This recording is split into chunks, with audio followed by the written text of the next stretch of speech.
श्री कृष्ण गोविंद हरे मुरारे, हे नाथ नारायण वासुदेव। श्री कृष्ण गोविंद हरे मुरारे, हे नाथ नारायण वासुदेव। श्री सत्यनारायण भगवान की कथा का दूसरा अध्याय। सूत जी महाराज कहते हैं, एक राजा हुए, उनका नाम था उल्कामुख, और उनकी धर्म पत्नी बहुत ही सुंदर, कमल के पुष्प के समान नाम प्रमुख था। एक दिन राजा रानी भद्रशिला नदी के तट पर श्री सत्यनारायण भगवान का पूजन कर रहे थे, और उसी समय में एक साहूकार बनिया बहुत सा धन लेकर नाव पर बैठ कर आया। दूर से देखा कि राजा रानी पूजन कर रहे, तो वह साहूकार बनिया ने अपनी नौका को नदी के किनारे ठहरा दिया और राजा के सामने आए। साहूकार बनिया हाथ जोड़कर कहने लगा, महाराज कितने श्रद्धा पूर्वक क्या कर रहे हैं।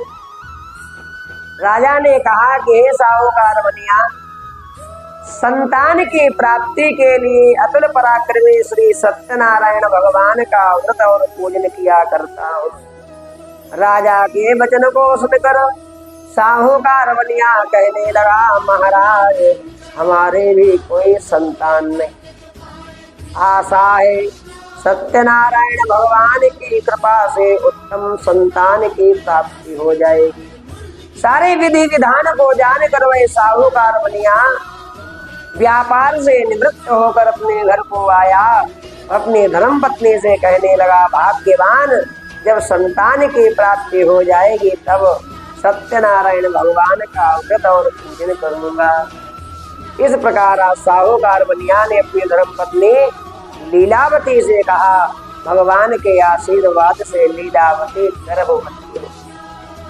दशमी मासी वै तस्या कन्या रत्नमजायते, दिने दिने सा वृद्धे शुक्ल पक्षे यथा शशि। 10वें महीने में बहुत सुंदर कन्या रत्न का जन्म हुआ। वह कन्या इस प्रकार बढ़ने लगी जिस प्रकार शुक्ल पक्ष में चंद्रमा बढ़ा करता है। ब्राह्मण देवता पधारे, ब्राह्मणों ने नामकरण संस्कार किया, नाम रखा गया कलावती। इधर लीलावती ने अपने पति से कहा, हे स्वामी, भगवान की बड़ी कृपा है, सब संकल्प पूर्ण हो रहे हैं, अब भगवान का पूजन करना है। साहूकार बनिया कहने लगा, अरे भाग्यवान, व्यापार बहुत मंदा चल रहा है, इस कन्या के विवाह के समय श्री सत्यनारायण भगवान का व्रत और पूजन करूंगा। इस प्रकार अपनी स्त्री को आशा भरोसा देकर साहूकार बनिया चला गया व्यापार करने के लिए बहुत दूर नगर। कई वर्षों तक व्यापार किया। एक दिन अपने परिवार का स्मरण हो आया, याद करने लगा और अपने घर को आया।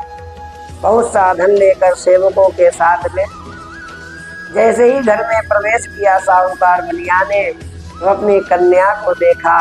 कन्या विवाह के योग्य हो रही थी। साहूकार बनिया ने दूत को आज्ञा दी कि जाओ हमारी कन्या के विवाह के लिए उत्तम वर ढूंढ कर लाओ। साहूकार की आज्ञा पाकर वह दूत कांचनपुर नगर में गया। वहां से बहुत सुंदर से बालक को साथ में लाया। साहूकार बनिया ने उस बालक को देखा तो बालक बहुत ही रूपवान था। साहूकार ने मंडप सजाया, बंद बांधवों को बुलाया, आचार्य गण पधारे और कलावती कन्या का विवाह संस्कार आरंभ हुआ। मंगलम भगवान विष्णु मंगलम वर्णध्वजा मंगलम पुंडरीकाक्ष मंगलाय तनोहरि। हस्तलेपन हुआ। साहूकार बनिया ने अपनी कन्या का हाथ लेकर उस सुंदर से बालक के हाथ में संकल्प पूर्वक दान कर दिया। कन्यादान हो गया। परंतु सत्यनारायण भगवान के व्रत और पूजन को साहूकार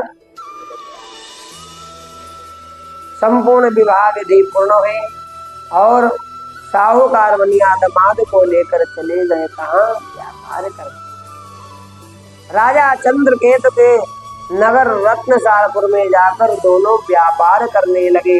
एक दिन भगवान ने विचार किया कि साहूकार बनिया बहुत ही असत्य बोलता है, इसके जीवन में कहीं सत्य का दर्शन ही नहीं हो रहा।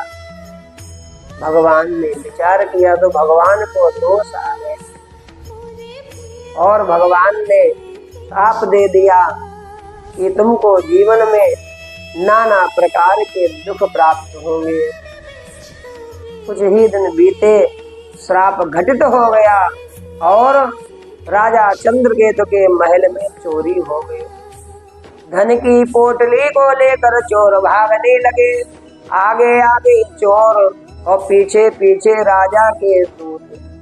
चोर भागते भागते भागते उसी स्थान पर जा पहुंचे जहां पर साहूकार बनिया दामाद विराजमान थे और चोरों ने धन की पोटली को उनके पीछे रख दिया और चोर गए छिप।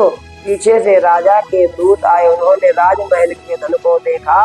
दोनों साहूकारों को हथकड़ी लगाकर राजमहल में लाए। राजा के सामने हाथ जोड़कर कहने लगे, महाराज दो चोर पकड़ कर लाए हैं, इन्हें देखकर महाराज आज्ञा दीजिए।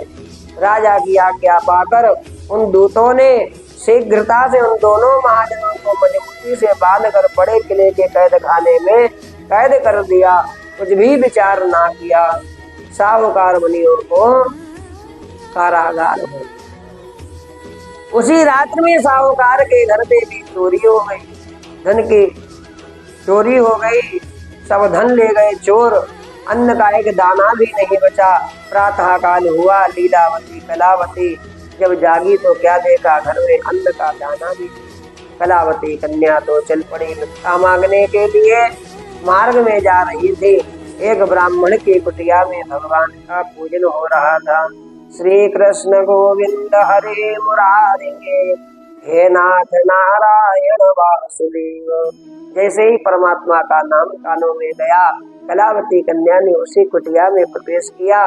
भीतर जाकर कलावती बिटिया ने क्या देखा कि भगवान का पूजन हो रहा। भगवान की कथा आरंभ हो गई। हरि अनंत हरि कथा अनंता, भगवान अनंत की कथा आरंभ हुई और कथा जो थी होते होते बहुत रात हो। जब कथा पूर्ण हो गई, जब कथा का विश्राम हुआ, तब कलावती बिटिया ने भगवान के प्रसाद को ग्रहण किया, अपने घर को गई। जैसे ही घर में प्रवेश करने लगी, माँ ने कहा, बेटा बिटिया रानी तुम इतनी रात गई कहाँ से आ रही हो और तुम्हारे मन में क्या है। और कलावती बिटिया ने सब बताया, सारा वृतांत बताया। माँ, ब्राह्मण की कुटिया में श्री सत्यनारायण भगवान का व्रत और पूजन हो रहा था। भगवान की मंगलमयी कथा हो रही थी। उस कथा को सुनते सुनते माँ बहुत रात्रि हो गई है। अब जैसे ही माँ ने सुना कि सत्यनारायण भगवान की कथा, तो लीलावती को भी अपने पति का संकल्प स्मरण हो आया। आज लीलावती भगवान को पुकार रही है, हे सत्यनारायण भगवान, मैं आपका व्रत और पूजन करूंगी। मेरे पति और जमाई राजा शीघ्र ही अपने घर को आए, ऐसी कृपा करो महाराज। हे ठाकुर जी, ऐसी कृपा करो। भगवान प्रसन्न हो गए। भगवान जरा भी कभी भी विलम्ब नहीं करते हैं मनुष्य के लिए, मानव के लिए। भगवान ने रात्र में ही जाकर राजा चंद्रकेतु को स्वप्न में आदेश दिया कि प्रातः काल होते ही दोनों कैदी बंधन से मुक्त किए जाए। प्रातः काल हुआ, राजा चंद्रकेतु ने अपने दूतों को आज्ञा दी कि जाओ दोनों साहूकारों को बंधन से मुक्त। साहूकार बनिया बंधन से मुक्त हो गए। क्षौर कर्म करवाया गया, दाढ़ी बाल सब बनवाए गए, नाखून काटे गए और उबटन बनवाकर पूरे शरीर में उबटन लगवाया गया। बढ़िया स्नान भया, नूतन वस्त्र पहनाए गए और रत्न जड़ित अंगूठियां पहनाई गई। सोने का कंठा गले में पहनाया गया और एक नाव साहूकार के पास थी। उस नौका में रत्न आभूषण और द्रव्य को भरवा दिया वस्त्र सहित। इतना धन भर गया नाव में, नाव डूबी जा रही, परिपूर्ण हो गई रत्नों से। साहूकारों से दूतों ने कहा कि भैया चलो महाराज के पास चलो। अब जैसे ही साहूकारों ने सुना कि महाराज के पास जाना है तो साहूकार बनिया तो कांपने लगे। महाराज तो महाराज गए महाराज के आगे राजमहल में कांप रहे थे। राजा ने कहा कि हे साहूकारों, डरने की कोई आवश्यकता नहीं है, क्योंकि तुम्हारे ऊपर परमपिता परमात्मा की कृपा है। राजा ने कहा कि हे साहूकारों, अपने नगर को प्रस्थान करो, जाओ भगवान की जय जयकार करते हुए अपने नगर को प्रस्थान करो। राजा को प्रणाम किया, भगवान की जय जयकार आरंभ की। नौका में बैठ गया साहूकार और नाव खेने वाले मल्लाह नौका को लेकर आगे बढ़ रहे हैं और साहूकार भगवान का भजन कर रहा है। श्री कृष्ण गोविंद हरे मुरारी, हे नाथ नारायण वासुदेव। नाव आगे बढ़े। स्कंद पुराणे रेवा खंडे सत्यनारायण कथायां तृतीयोऽध्याय। आगे अगले वीडियो में हम आपको चौथे अध्याय की कथा सुनाएंगे। आप सभी लोग ये पांचों अध्याय अवश्य सुने, भगवान खूब कृपा करे। बोलिए सत्यनारायण भगवान की जय।